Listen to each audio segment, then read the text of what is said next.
Hey guys, it's Monday, and that means I am back with another week over week Monday real estate market report for urban Toronto. So today I am going to look at what happened last week from May 4th until Sunday, May 10th in the urban Toronto market with real estate. So it seems like at this point we have hit a new norm or a low that is kind of steady in terms of transactions each week. We saw the number of homes moved in urban Toronto, so single family homes that transacted in Toronto up to 27 from 24 homes the week prior. And in condos, we saw 46 or 47 as well, which was the exact same as the week prior. So what does that mean? It means really it looks like we are now at the bottom of the market in terms of transactions. Inventory is what it is. It is kind of slowed, and we are seeing the number of transactions kind of hold steady here. So now getting to what actually sold and for how much. So we'll start with single family homes. So single family homes, we saw a bit more transactions. We are up from 24 to 27. Where we saw a big jump was in average sale price. And you know I don't love average sale price as a metric to show the health of the marketplace, and I still don't. We were up from 1.463 million as an average sale price week prior to last week from May 4th to May 10th. 1.573. So a jump of over $110,000. But really that was all caused by some larger sales. We had 2 sales over the $3 million mark, which drove the average sale price up.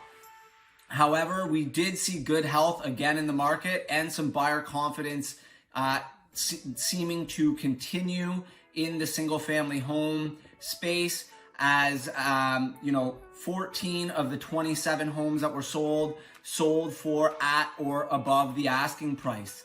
And we saw an average list or sale to list price ratio of 104%, meaning on average, the home buyer was going to pay 104% of the asking price.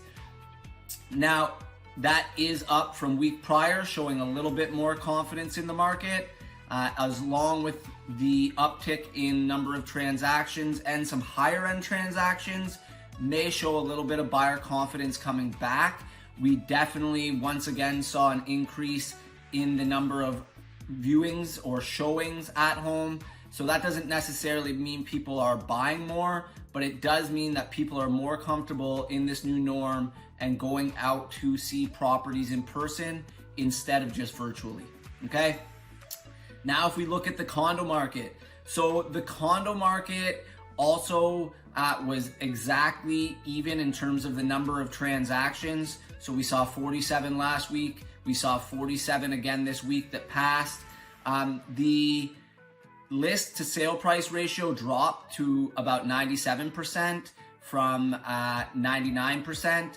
But the big reason for that is there was one sale that was only at 85% of the asking price, and it was really a high-end luxury market where we saw a condo that was listed over $4.5 million sell for just under $4 million. Okay, so that sold for 85% of the asking price, which brought the list to sale price or sale to list ratio down. But what it did do is help drive that average sale price way up. But that doesn't mean the average sale or that a condo that was selling for X amount last week is now selling for 10% more this week just because the average sale price is up. The average sale price is actually up to $790,000, which is up about 8% from the week before. That doesn't mean you're paying 8% more for the exact same condo.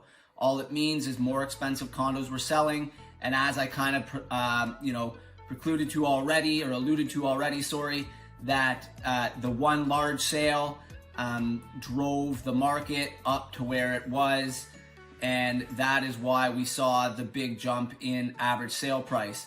because in actuality, we saw the number of condos sold at or above the asking price actually drop. Okay, so only 9 out of the 47 this week sold for at or above the asking price, whereas week prior we were at 13. So we did see that happen. The market kind of seems to have leveled out. As I said, average sale price has jumped dramatically, by over 8% in both the single family home and condo markets, but that's just caused by some big expensive sales happening and driving that average price up. It doesn't mean the market is up 10% or 8% and you're now going to pay 8% more for the same property than you would have a week ago. Okay? Any questions, feel free to reach out. Have a great week. See you next Monday.